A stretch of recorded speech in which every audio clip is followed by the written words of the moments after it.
William Cowper, spelled C-O-W-P-R, was born in 1731 and became a very well-known in his day English poet. But he's best known to us today, whether you know his name or not, as a hymn writer.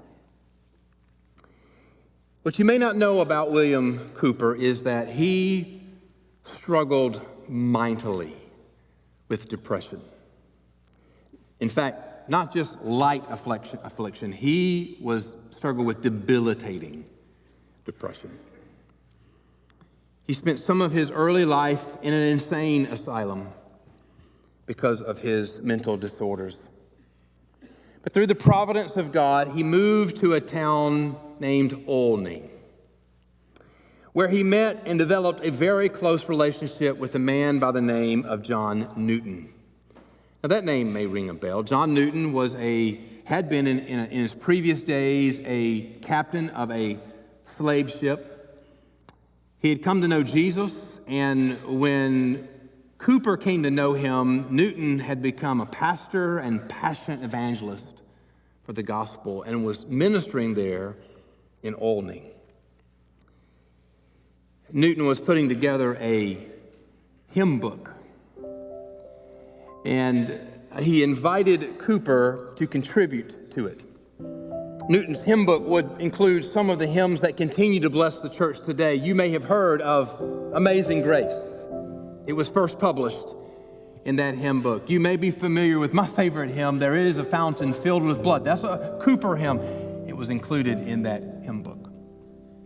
But the hymn that most moves me is one of Cowper's hymns titled, God Works in a Mysterious Way.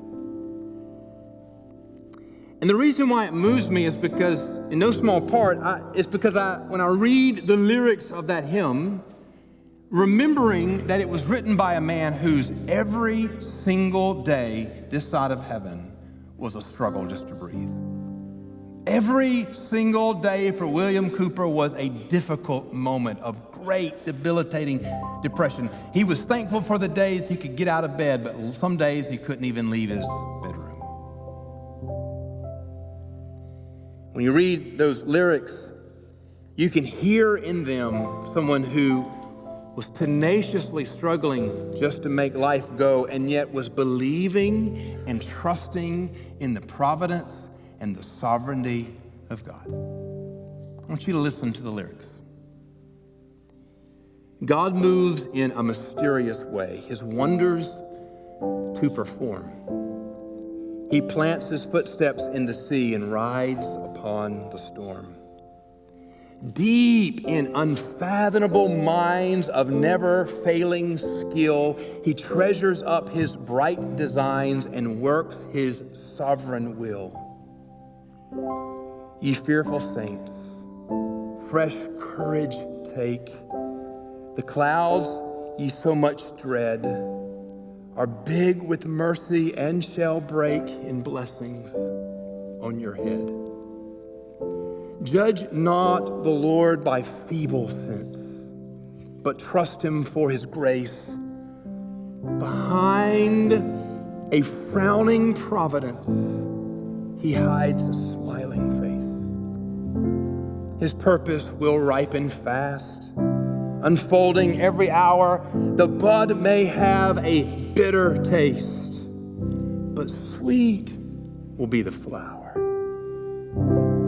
Blind unbelief is sure to err and scan his work in vain. God is his own interpreter, and he will make it plain.